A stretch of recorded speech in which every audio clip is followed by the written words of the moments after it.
Welcome to the Daily Reminder Network.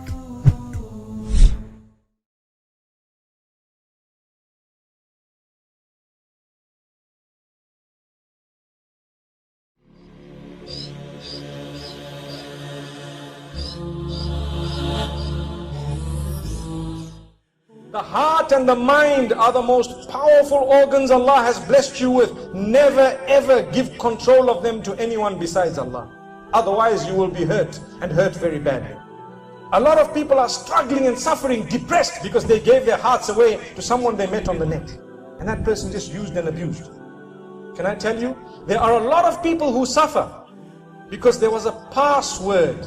There was a password made up of 8 characters that was used in order to use them, to get to them, to abuse them. What's that password?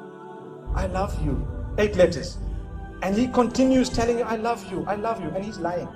He doesn't even know what love means. He's not focused at all. If he knew what it meant, he wouldn't be telling it to you. He would be upright. So that was the password.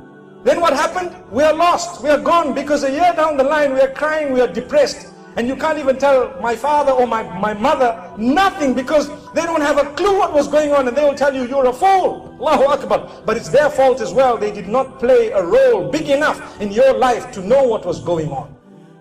This is why we say if you're focused, you will know your children are a ni'mah. You must be focused upon them as well. That is Allah subhanahu wa ta'ala who placed a duty on your shoulders to look after your kids.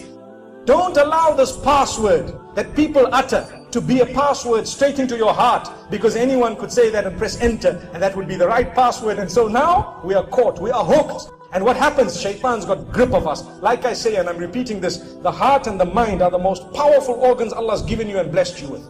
Do not allow people to control that. Nobody shall control that besides Allah. Don't hand it over to someone. No, it belongs to Allah. We will only do with the heart and the mind that which will please Allah. Yes, so when you're married, you have a spouse, alhamdulillah, within the limits, you will be able to give a portion of your heart and your mind too, by the will of Allah. Why? Because that's what pleases Allah. But if you give it elsewhere, believe me, you're not focused. It's going to come back. And believe me, I'm a counselor, I know what I'm talking about. It comes back to haunt you, because everything that's rosy, the clubs and the nightclubs and the glamour and the nightlife and the parties, people are focused on parties. Come Friday night, they're at a party. What party? Well, we went to a party, we had fun and we danced and we had music and everything else. What happened? You're not focused on the akhirah, not at all. Did that party help you at all? No. What, do you want me to sit and read the Quran on a Friday night? Allahu Akbar. What an answer. What an answer. No. May Allah grant us goodness. How can you leave the home in the morning without having read one verse of the Quran? How? But we do. What did I say? One verse of the Quran. I challenge you. Do you want to make a change in your life? Before you leave the home every morning, please, can we promise one verse of the Quran? Believe me, it will change your life. It will change your life. And read it with its meaning. Understand what you've just read.